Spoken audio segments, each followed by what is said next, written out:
What's going on, guys? Another episode of South Carolina Bass Fishing coming at you today. We're going to be talking about the square bill crankbait.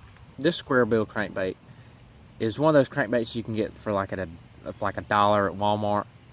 So I really don't know the name brand. It's got a black back. It's got a yellow and black polka dot side. And on the bottom, it's red and yellow. It's not very big. You can see, I put 3 fingers on it. Not very big at all. But today we're going to be talking about color. I never choose my baits on the colors of the water. I choose my colors on the fish that I'm seeing around, the bait fish that I'm seeing. I want to choose the size correctly for them to choose the bait, the size of the bait fish that you see swimming around, and you want to choose close to the same color that you see in the water. Okay, so here's the pond. In this pond there's a lot of bluegills, and most of them are small. Most of them are very, very, very small. There's a couple big ones, and you'll find them every now and then, mostly in the summer. But even in the summer, they're hard to find. So the size, let's talk about size first. If you look around on the bank and you're seeing fish about that big, about an inch, inch and a half long, then you want to throw a bait that's an inch or an inch and a half long. You want to throw a bait similar to that size. Any fish that you're trying to find or target, if you're trying to target bluegill, you see a lot of flies popping up on top of the water, maybe it wouldn't hurt to try to learn how to use a fly rod. Plop up one of them flies on top of the water. Or small rattle traps, small crankbaits. They're even smaller than this guy here. Crappies the same way. They're going to be feeding on minnows. So if you're going to be using a jig or a crankbait, you want to use a jig or a crankbait that's roughly about the same size of the bait fish that they're feeding on. Bass, exact same way. Size that they're feeding on is key to catching them.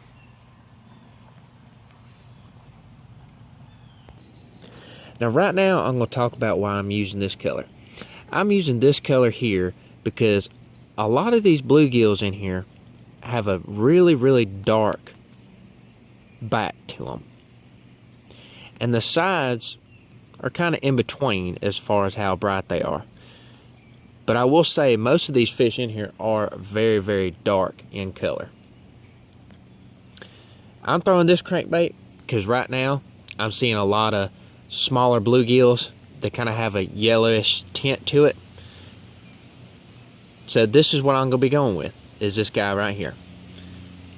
Similar to size, it's going to be going down to the depth that they're at, and very, very, very similar in color. The bottom is completely yellow except for that part right there. It's red. Black polka dots on the side. Alright, now let's talk about where I would throw this crankbait. I would throw this crankbait somewhere. I wouldn't want to go straight into this structure here because you're just going to get hung up every time. I'm going to throw right next to it. I'm going to have it come right next to all this structure, and hopefully a big old bass will pop out at it.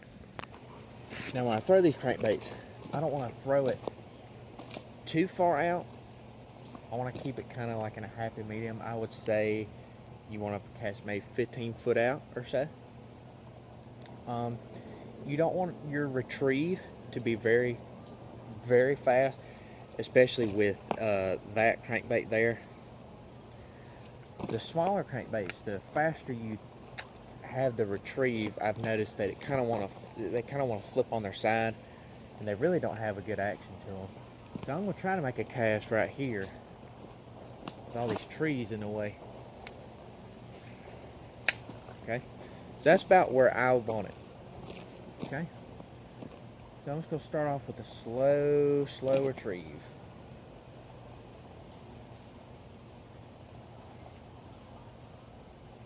You can go faster. Let the fish tell you what they want.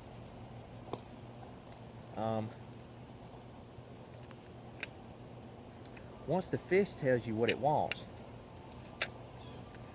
then that'll determine how fast you want it, or how fast you can swim it. Like I said, a crankbait like this, I would not necessarily burn this thing back to the bank.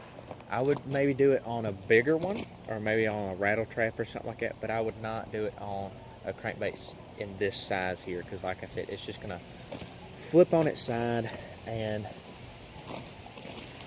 that's not what you want. Now, as y'all can see, there's tons of different types of crankbaits you can choose from. Deep water to shallow water, dark to bright. Choose the one that's gonna be best for you. Choose the one that works for you. Choose the one that you see most of swimming around in your lakes and ponds. Well, I hope y'all enjoyed that kind of tutorial a little bit.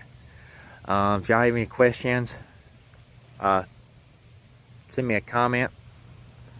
Other than that, I think that about does it. So y'all have a good day, and y'all keep fishing.